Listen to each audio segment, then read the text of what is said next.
Halo semuanya, selamat datang di channel Violianata. Jadi video kali ini aku akan bahas sebuah buku, judulnya adalah Yuk Belajar Nabung Saham. Buku ini sebenarnya aku punya udah cukup lama sih, udah sekitar 2 tahunan yang lalu. Pokoknya awal-awal pandemi lah. Kalau kalian masih ingat waktu itu pandemi ya, terus mulai banyak influencer yang ngomongin tentang investasi. Salah satunya adalah saham.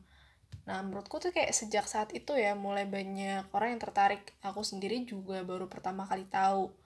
Karena video-video yang makin banyak itu tentang saham ya.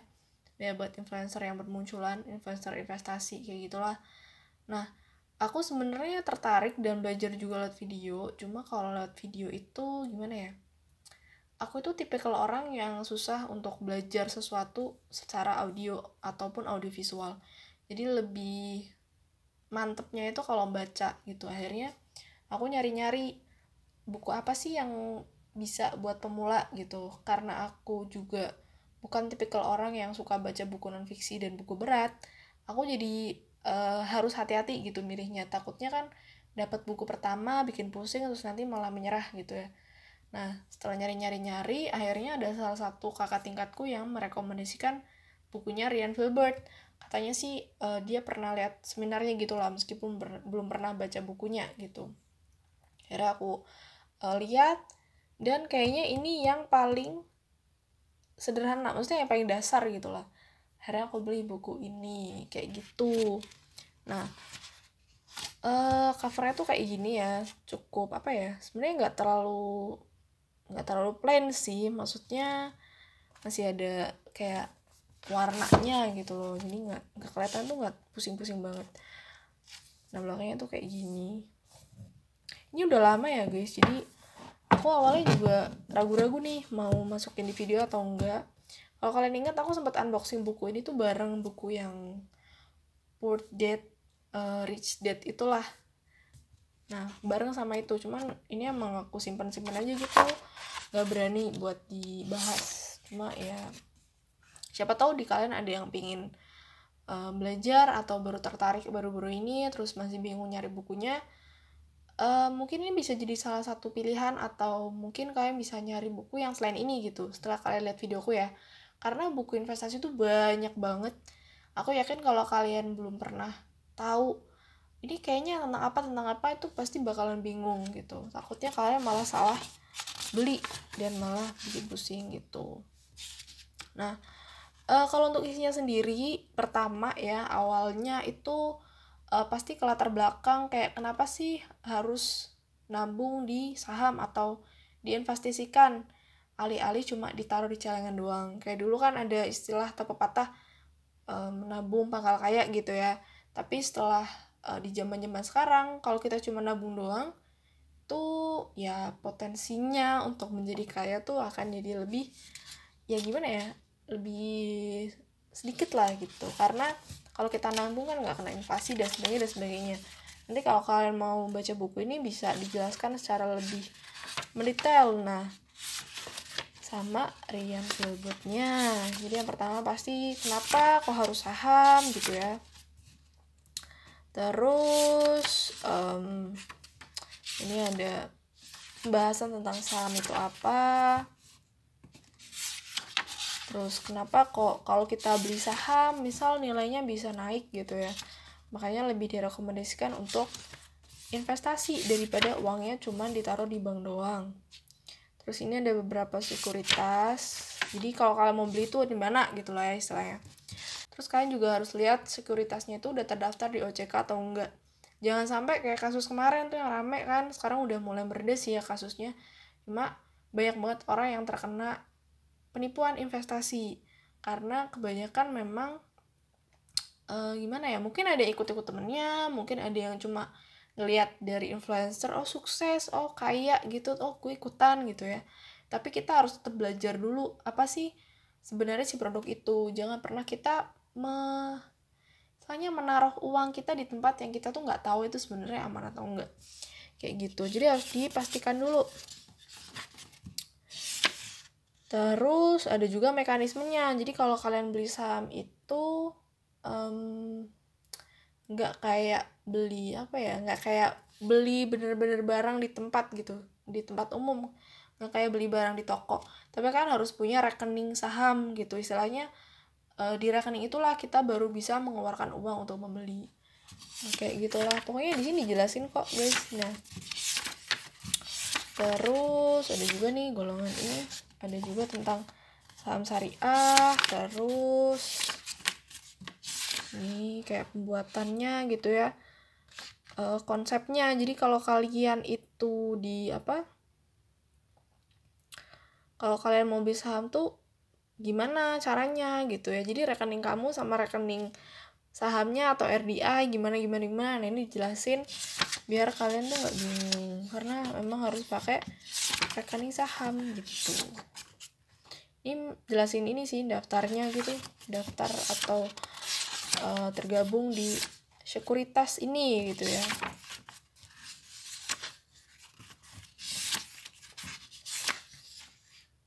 Nah terus ini ada misal kayak, jadi kalau kalian mau terjun di saham, misal kalian bener-bener nggak tahu ya, belum pernah ngerti saham itu apa, saham itu naik turun banget guys nilainya. Jadi kalau misalnya sekarang itu dia plus 34%, belum tentu di tahun depan dia akan minus.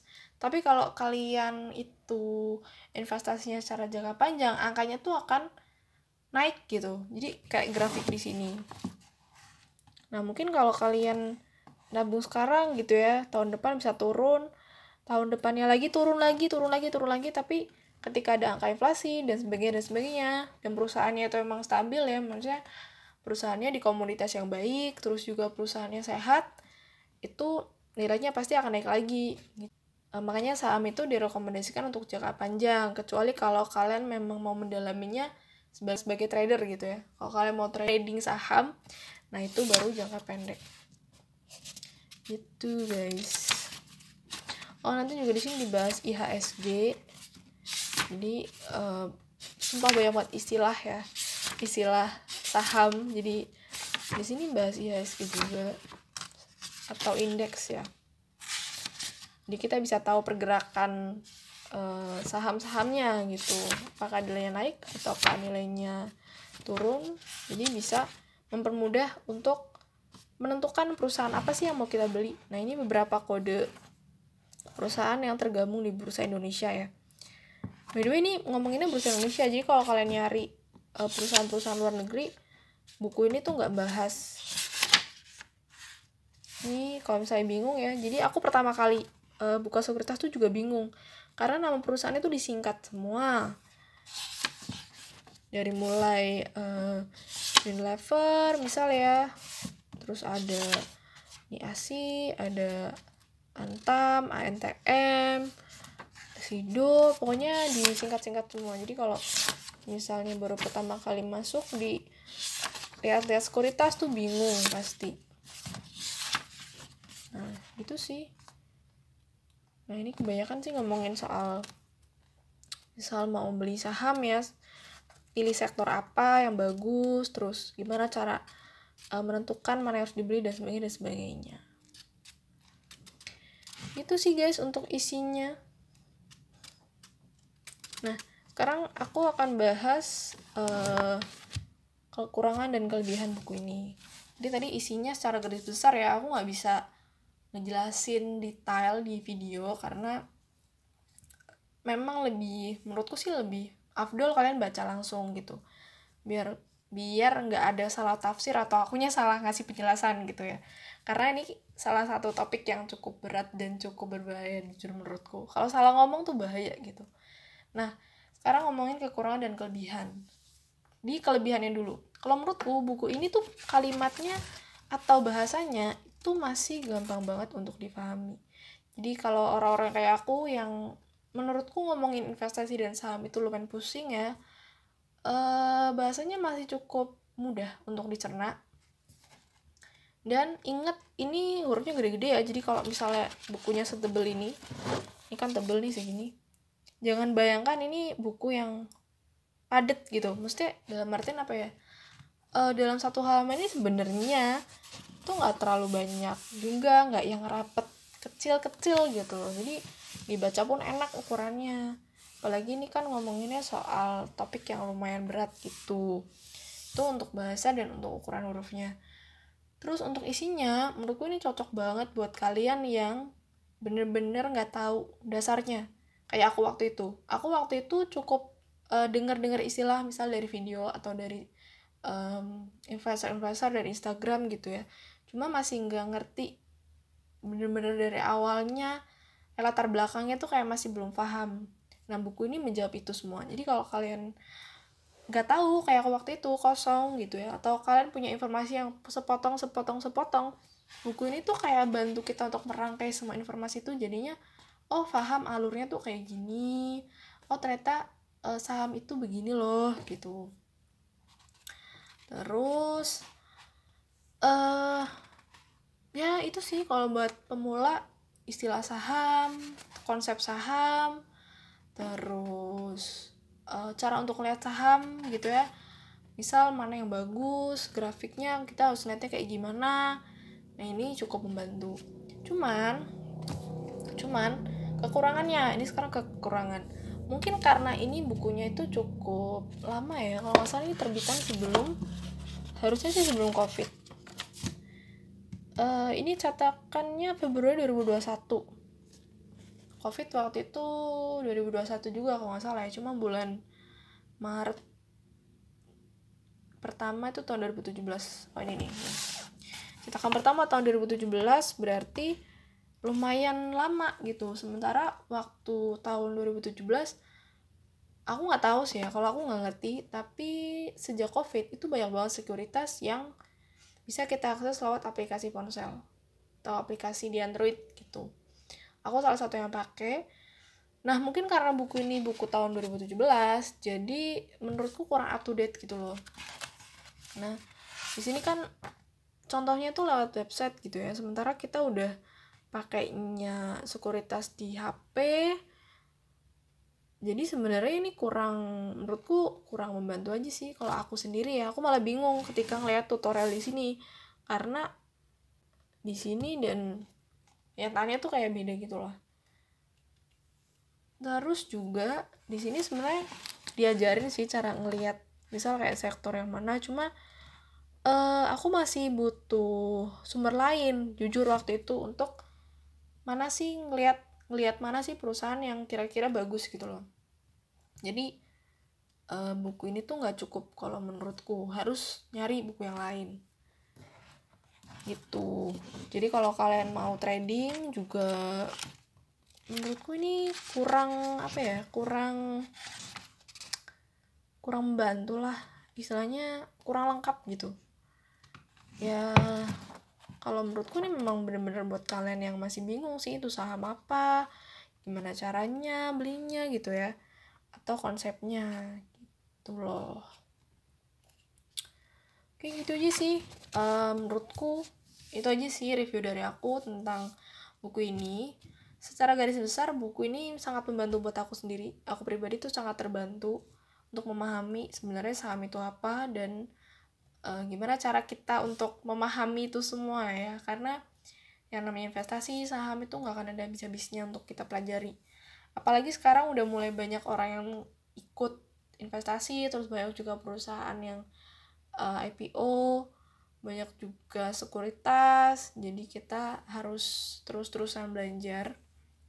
Aku masih belum aktif sih untuk investasi, cuma nggak ada salahnya untuk belajar. Kalian juga misal belum cukup uang untuk investasi di ilmu dulu aja. Siapa tahu ketika kalian udah punya uang, malah waktunya sibukan, jadi nggak bisa belajar. Ya manfaatkan waktu sekarang ketika kalian masih ada waktu, ketika kalian masih muda, masih belum banyak yang dipikirkan. Ini bisa jadi salah satu buku yang bagus untuk menambah pengetahuan kalian kayak gitu. Jangan sampai kasus yang terjadi kemarin-kemarin terulang lagi, dimana banyak buat orang yang investasi menurutku tuh kesalahannya lebih ke percaya satu sumber sih.